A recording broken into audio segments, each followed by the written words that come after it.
One of, if not the most personally frustrating things I bump into when dealing with religious ideology, and let me preface this first by saying I understand that we can use the etymology of the word religion to kind of sugarcoat it and talk about the positives of people having something to collectively believe in and align around.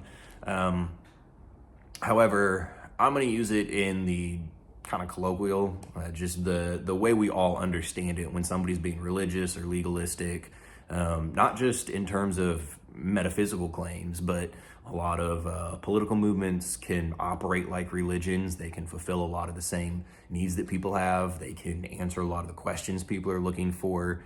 And they have the same shortcomings in terms of their impact on people's thinking. And what I'm getting at is the big issue I have with religion is that it's effectively the idolization of an ideal or an idea. And that is to say, people think that by having the right opinion on something, it supersedes any actions that they may take. And the way that plays out is, let's just take Christianity, for example, but this happens in all political movements for the most part, all religious movements for the most part. This can be the same way whether you're pro MAGA or not, or you're Black Lives Matter or not, or whatever have you.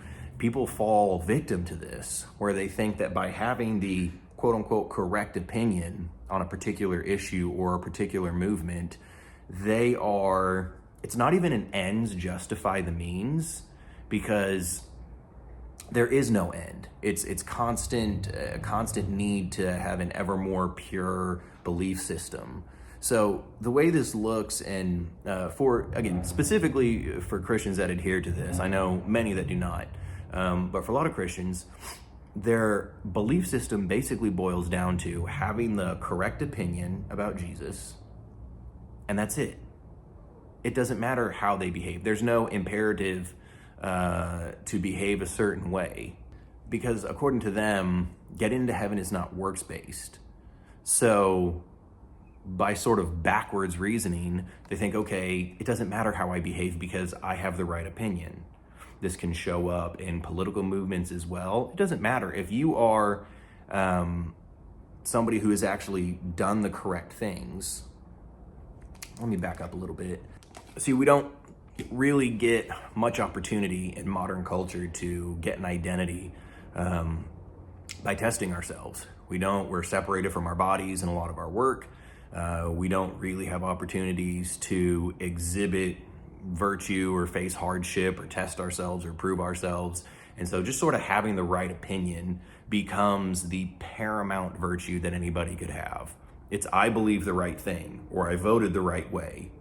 Therefore, I'm allowed to treat my fellow humans terribly. I'm allowed to behave abhorrently. I'm allowed to participate in actions that are pretty objectively immoral, right? But it doesn't matter because I have the right opinion. It doesn't matter if somebody was a combat veteran, served the country, has fairly conservative viewpoints, but has a problem maybe with something that Trump has said or done. They maybe don't support him fully on every issue. If you're talking to somebody that's like diehard MAGA, like they're gonna tear that person up. It doesn't matter that their actions have aligned with a greater principle behind what you may consider patriotism or, love for their country, something like that. If they don't have the right opinion on the right issue, it doesn't matter what they've done.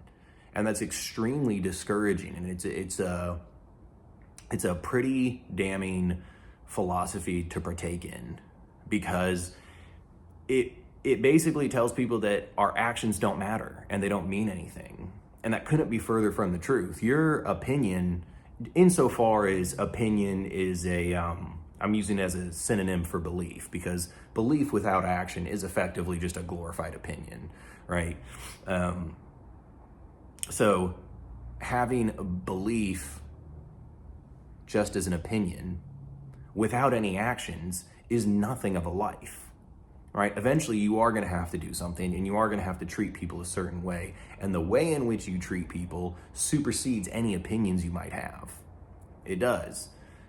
Personally, I think that is the message of the Gospels. I mean, faith without works is dead. By your fruit you will know them. You call me Lord, but don't do what I say. There's really clearly, to me at least, there's very clearly a sharp directive that how we treat people is what we are going to be judged on. It's not just, okay, I have the right opinion, I follow the rules, and I try to be nice to people because I'm told to, and now I have a get out of jail free card. That's simple, that's easy. It's so obvious. Whenever something seems really easy and a lazy mind gravitates towards it, personally, I question it. I'm like, okay, it seems a little convenient that all you have to do is have the right opinion on something and all of a sudden you're a good person. That all you have to do is say, yeah, I believe in this issue, therefore I'm a good person. I think we should, whatever you want to pick, any issue. It could be defund the police, it could be the borders, it could be guns, it could be whatever. You make something the devil, you have the right opinion about how to deal with this devil, and now all of a sudden you get to be a good person. You get to feel great about yourself. You get to do no work, you don't actually have to do anything. Now, that's not to say people who have strong beliefs don't take action. That's actually kind of the opposite. I think when people really do have strong convictions, especially strong moral convictions, usually they do something about it. What I'm getting at is the people who want to put the correct opinion or having the correct idea or saying the right thing above doing the right things, or even in contrast to doing the right things. I've seen it with friends having falling outs with one another where two people that have a great relationship, all of a sudden, because of some abstract idea, like they vote differently, all of a sudden they have to, downstream from how they vote, they have to not get along all of a sudden. It makes no sense. It makes no sense. People who have consistently had a good relationship, who there was a net benefit for both of them to maintain their friendship, all of a sudden can't have that friendship anymore. So personally, I'm not super interested in trying to debate or argue what the right way to phrase a claim is, because it doesn't get us anywhere. It's not super practical. It's a way for people to feel good without doing much. So I'm more interested in how we engage with one another, because for me, that's the most important thing.